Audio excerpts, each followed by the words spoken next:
मुख्यमंत्र्यांची टीका केली नाही, कुठल्याही पक्षावर टीका केली नाही, विकासाचे राजकारण केलं, विकासाचा व्हिजन मांडला आहे.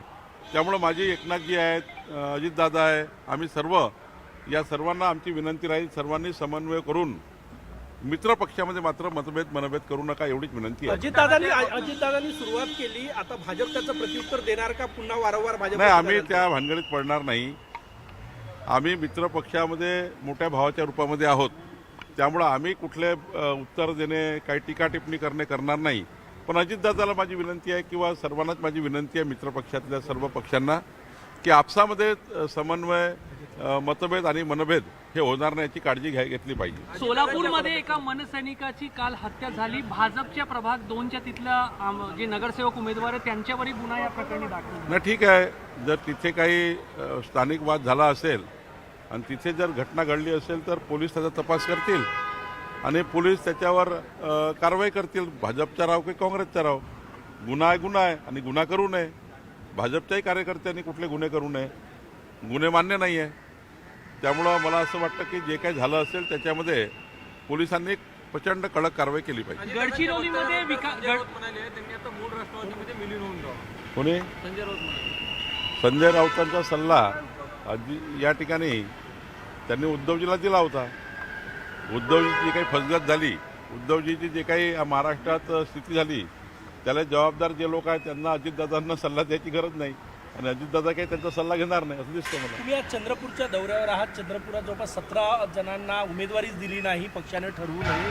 आज तिथे वाद होण्याची शक्यता आहे, तुम्ही कशी समजून? नाही, कुठं वाद होणार नाही. भारतीय जनता पार्टीचा कार्यकर्ता काही वाद करणार नाही. ज्या ठिकाणी अशा पद्धतीचं झाला त्या ठिकाणी पक्षाने कारवाई केली आहे. तिथल्या जिल्हाध्यक्षाला पक्षाने काढून टाकलेला आहे आणि ज्यांना उमेदवारी मिळाली आहे ते 100% निवडून येतील, याकरता आम्ही काम करतो आहे.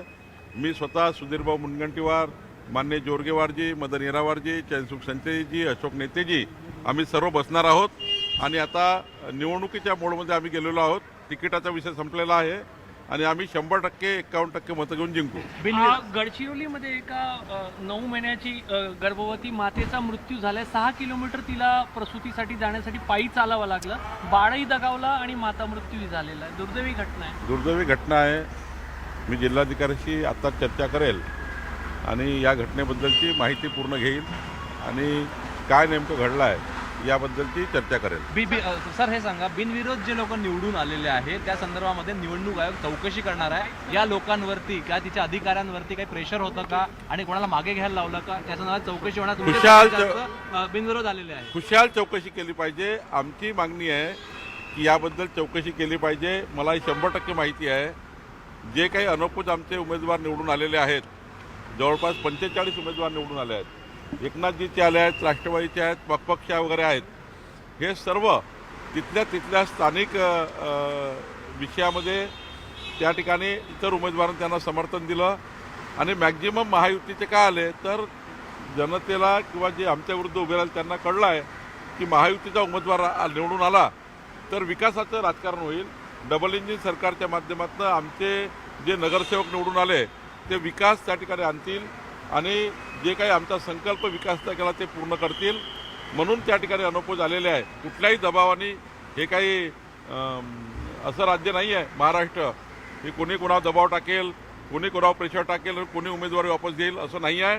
महाराष्ट्र हा प्रगल्भ आहे. महाराष्ट्रातली जनता ही त्या ठिकाणी सुशिक्षित आहे आणि जे काही उमेदवार वापस घेतात, जे काही अर्ज वापस घेतो तो अर्ज तिथल्या विकासाच्या विषयावर प्राधान्य देऊन मला वाटतं तिथे अनौपचारिक झालेले आहेत आणि मला वाटतं एक चांगल्या पद्धतीने तिथे निवडणूक झाली आणि अनौपचारिक होण्याचा हा जो त्या ठिकाणी पायंडा आहे हा राज्याच्या दृष्टीने चांगला आहे. असाच पायंडा राज्यामध्ये असला पाहिजे.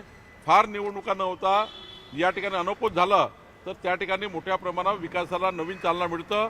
सर्व पक्षाचे लोक एकत्र येऊन त्या ठिकाणी विकासाचं साध्य या ठिकाणी करतात. त्यामुळे मला वाटतं अनौपचारिक झालेले जे उमेदवार आहे त्यांना शुभेच्छा देताना त्यांनी आत्ता ज्या ज्या उमेदवारांनी त्यांना मदत केली आहे त्या सर्वांना सोबत घेऊन तिथे विकासाचं राजकारण करावं. प्रचाराचा वेगळा पॅटर्न असणार आहे, यावेळेस मुलाखती असणार आहे, मुख्यमंत्र्यांच्या रोड शो आहे, वेगळ्या पद्धतीने लोकांपर्यंत पोहोचण्याचा प्रयत्न असणार आहे. हा सर्वच प्रकारचे मुख्यमंत्री मोदी यांनी सर्वच प्रकारच्या वेगवेगळे जे प्रचार प्रसाराचे व्यवस्था आहेत त्या त्यांनी तशा घेतलेल्या आहे. प्रचारामध्ये ते रोड शो करणार आहेत, सभा घेणार आहेत, काही मीडियाच्या मुलाखती करणार आहे. मला वाटतं की या पॅटर्नही अनेक लोकांपर्यंत आपण पोहोचू शकतो. मीडियाच्या माध्यमातून तर आपण लाखो लोकांपर्यंत रीच होऊ शकतो. रॅलीच्या माध्यमातून आपण त्या ठिकाणी हजारो लोकांना भेटू शकतो.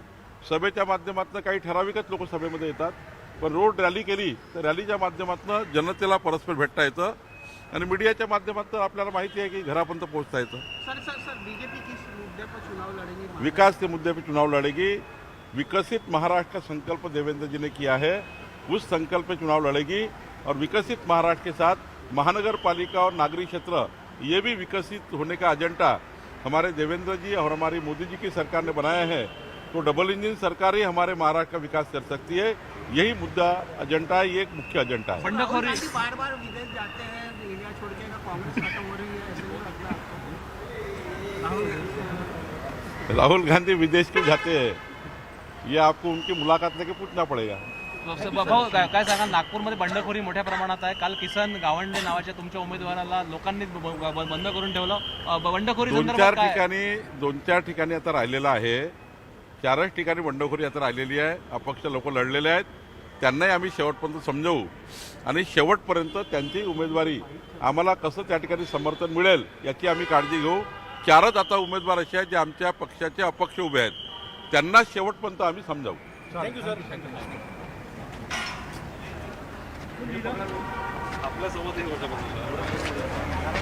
तर आम्ही विकासाच्या मुद्द्यावर निवडणूक लढवणार आहोत असं चंद्रशेखर बावनकुळे हे म्हणालेले आहेत. आत्ताच माध्यमांशी बोलताना त्यांनी त्यांची प्रतिक्रियाही दिलेली आहे. भाजपचा कार्यकर्ता हा वाद घालत नाही असं देखील बावनकुळे म्हणाले. तर मतभेद होणार नाही महायुतीमध्ये याची काळजी दादांनी घ्यावी असं देखील ते म्हणालेत. काल अजित पवारांनी बरीच विधानं केली आणि त्यानंतर महायुतीमध्ये वाद निर्माण होण्याची शक्यता आहे. त्याच विधानांवर बोलताना चंद्रशेखर बावनकुळे यांनी ही प्रतिक्रिया दिलेली आहे. मतभेद होणार नाही याची काळजी दादांनी घ्यावी आणि अशी विधानं त्यांनी टाळावीत असं देखील ते म्हणाले.